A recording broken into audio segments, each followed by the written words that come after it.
Farming life in another world के episode 2 में हम लोग गॉड को देखते हैं जो कि सोच रहे होते हैं कि हिराकू कैसा कर रहा है। वो कहने लगता है मैं एक गॉड हूँ और सोल को संभालना मेरा काम है, लेकिन कभी कभी गॉड से भी गलतियाँ हो जाती है। मैंने गलती से हिराकू को, जो कि एक इनोसेंट पर्सन है, उसे काफी कठिन जिंदगी दे दी थी और लाइफ के बीच में इंटरफेयर करना रूल्स के खिलाफ है, इसलिए मैं हिराकू को बीच में वापस नहीं बुला पाया। और अब अपनी गलती को सुधारने के लिए मैंने हिराकू को एक और चांस दिया नई जिंदगी जीने का, जैसा वो चाहता था।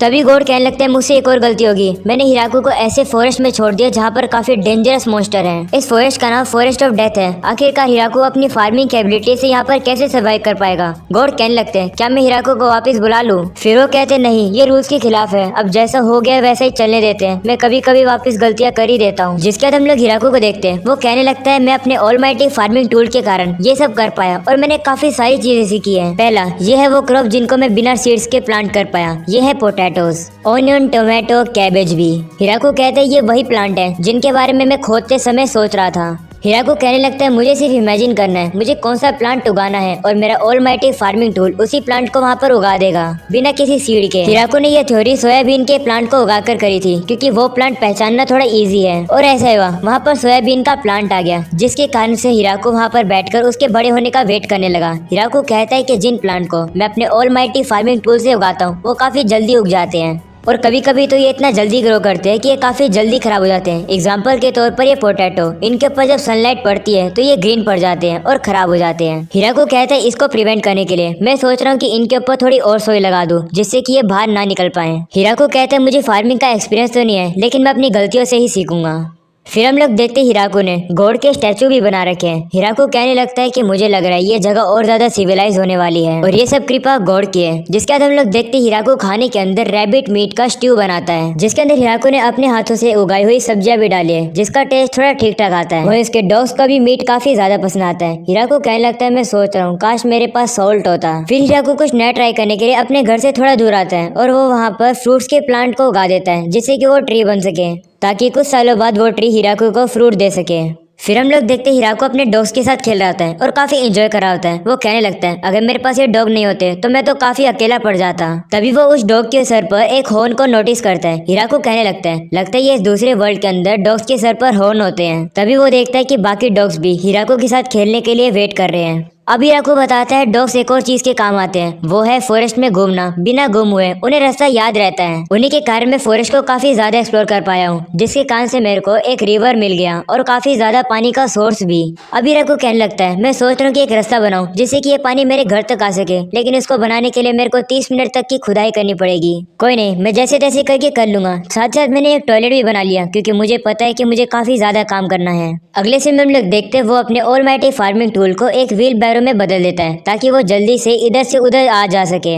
तभी व्हील बैरो का पैर एक गड्ढे में आता है, जिसके कारण से वो हवा में उड़कर हिराकू दूर जाकर गिरता है। और अब वो कहने लगता है पहले मुझे रास्ता क्लियर करना पड़ेगा यहाँ का। और अब घर आकर हिराकू और ज्यादा एरिया को क्लीन कर देता है जहाँ पर वो अपने फील्ड को और ज्यादा एक्सपेंड कर सके। वो कहता है सबसे पहले मैं ऑयल सीड के क्रॉप को लगाता हूँ जिससे कि मुझे ऑयल मिल जाएगा, जिसके बाद मैं व्हीट को लगा दूंगा और फिर मुझे आटा मिल जाएगा। फिर हम लोग देखते हिराकू के सोयाबीन भी काफी जल्दी से उग जाते हैं। हिराकू कहता है अगर नमक होता तो और ज्यादा टेस्टी लगते हैं। अब हम लोग देखते और टाइम बीत जाता है, जिसके कारण से ठंड आ चुकी है। हिराकू को ठंड लगनी शुरू हो जाती है। वो कहता है मैं इन कपड़ों में नहीं रह सकता हूँ क्योंकि ठंड आ गई है। वो कहता है माउंटेन स्नो से ढक चुके हैं, शायद से विंटर आ चुका है। मुझे नहीं पता ठंड कितनी बढ़ने वाली है। ठंड से बचने के लिए मुझे तैयारी करनी पड़ेगी। हिराकू ने जायंट रैबिट की स्किन से अपने आप को ढकने की कोशिश करी, लेकिन उसमें से काफी स्मेल आ रही थी, इसलिए हिराकू उसे पहन नहीं पाया। इसलिए उसके पास अब एक ही ऑप्शन बचा था, वो अपने घर के अंदर आग लगा कर है। इसलिए वो थोड़ा खाने को कलेक्ट करने लगता है और लकड़ियों को भी। तभी हिराकू का डॉग हिराकू को अपने साथ आने के लिए कहता है। हिराकू वहाँ पर जाता है तो देखता है कि यहाँ तो एक काफी बड़ा स्पाइडर है जो कि उसकी तरफ हाई कर रहा है। और अब वो स्पाइडर को बुनना शुरू करता है। वो हिराकू के लिए एक हैंकीचिप बनाता है जो कि हिराकू को काफी ज्यादा पसंद आता है। और अब हमें पता लगता है कि वो स्पाइडर जायंट ट्री पर रहना शुरू कर चुका है। उसका फेवरेट खाना पोटैटोज है और वो कपड़े काफी अच्छे बनाता है। और हिराकू ने उसे एनिमल की स्किन दे दी थी, जिससे कि उसने उसके लिए काफी अच्छी जैकेट बना दी। और अब बहुत ज्यादा कपड़े मिलने के बाद हिराकू ने अपने लिए बेड के लिए बेडशीट और साथ साथ कर्टेन भी बना लिए, जिससे कि उसका घर और ज्यादा सिविलाइज लगने लगा है। साथ साथ हिराकू ने उस स्पाइडर का नाम ज़ाबूटोन रखा है। और अब हम लोग देखते हैं विंटर शुरू हो जाते हैं। हिराकू की प्रिपरेशन की वजह से हिराकू ठीक ठाक कर रहा है अपने कमरे के अंदर। ज़ाबूटोन शायद से हाइबरनेशन पर चला गया है क्योंकि वो काफी समय से नीचे नहीं आया है।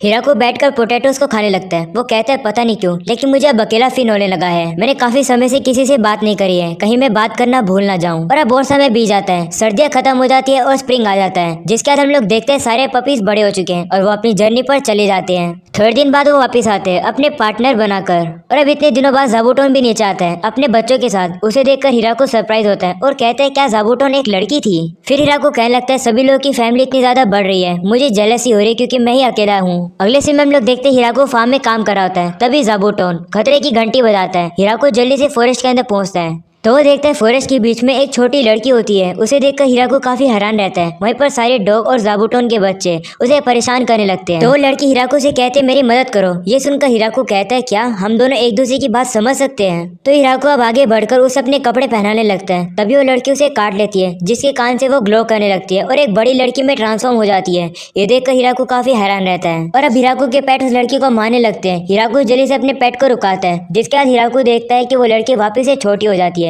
उसे कहता है कि क्या तुम मेरी दुश्मन हो, तुमने मेरा खून क्यों चूसा। जिस पर वो लड़की कहती है मैं क्या करूँ, मैं अपने आप को रोक नहीं पाई। ये सुनकर हिराको कहता है ये लड़की हार्मलेस तो नहीं लगती। और अब उसकी कहानी सुनने के बाद हिराको को पता लगता है कि उसने हिराको का खून इसलिए चूसा ताकि वो अपनी स्ट्रेंथ को वापस पा पाए। उसने अपनी ताकत का यूज किया, जिसके कारण से वो छोटी हो गई। कुछ लोगों ने उसके ऊपर हमला किया, उनसे लड़ने के लिए उस लड़की ने अपनी सारी स्ट्रेंथ लगा दी। हिराको को उसकी कहानी थोड़ी दुखी लगी, इसलिए वो उसको वापस अपना खून ऑफर करता है ताकि वो रिकवर हो पाए। वो उसका खून चूसने लगती है। हिराको कहते हैं मुझे फर्क नहीं पड़ रहा कि मेरा खून खत्म हो रहा है, लगता है ये मेरी हेल्दी बॉडी के कारण है जो कि मुझे गॉड ने दी है। और अब वो वापस से बड़ी हो जाती है। वो हिराको के खून की तारीफ करती है, जिसके बाद हिराको उसको अपने फार्म के अंदर ले आता है। वो लड़की काफी ज्यादा खुश हो जाती है और कहती है मैंने ऐसा कभी नहीं देखा है। हिराको को पता लगता है कि उस लड़की ने कभी भी टमाटर टेस्ट नहीं करे हैं, इसलिए वो अपने फार्मिंग टूल का यूज करके एक टमाटर को निकाल कर उसे दे देता है, जो कि उसे काफी ज्यादा टेस्टी लगते हैं। वो हिराको की तारीफ करने लगती है और इस वर्ल्ड में आने के पहली बार हिराको अपनी तारीफ सुनकर काफी ज्यादा खुश हो जाता है। जिसके बाद हिराको उसे काफी ज्यादा वेजिटेबल्स दिखाता है और वो लड़की काफी ज्यादा खुश लगती है। और अब रात में वो लोग घर आ जाते हैं। वो लड़की कुछ मैजिक से नोट कर रही होती है जो कि आज उसने सीखा है। हिराको उसे देखकर कहता है क्या ये मैजिक यूज कर रही है। और अब हमें पता लगता है उस लड़की का नाम लू होता है और वो एक वैम्पायर है। और उसने कहा कि वो मेडिकल प्लांट के ऊपर रिसर्च कर रही है, इसी कारण से वो इस फॉरेस्ट में आई, लेकिन उसकी लड़ाई नोबल से हो गई और उसकी हालत ऐसी हो गई थी।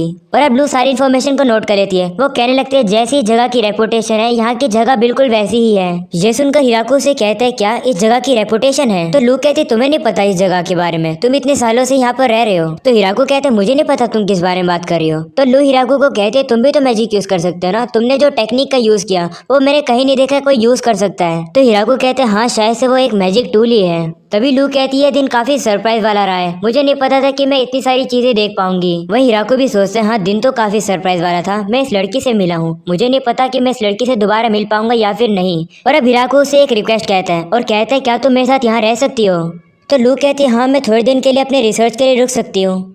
तो हिराको से कहते नहीं मैं चाहता हूँ तुम हमेशा मेरे साथ रहो। ये सुनकर लू शर्मा जाती है और कहते तुम अचानक से ये क्या कह रहे हो। हिराको कहते हैं मेरे पास यही चांस है, प्लीज इस चांस को मत जाने दो। वो लड़की कहती है मेरे पीछे लोग पड़े हुए हैं, तुम्हें उससे फर्क नहीं पड़ता क्या, और तो और मैं एक वैम्पायर हूँ। ये सुनकर हिराको से कहते मुझे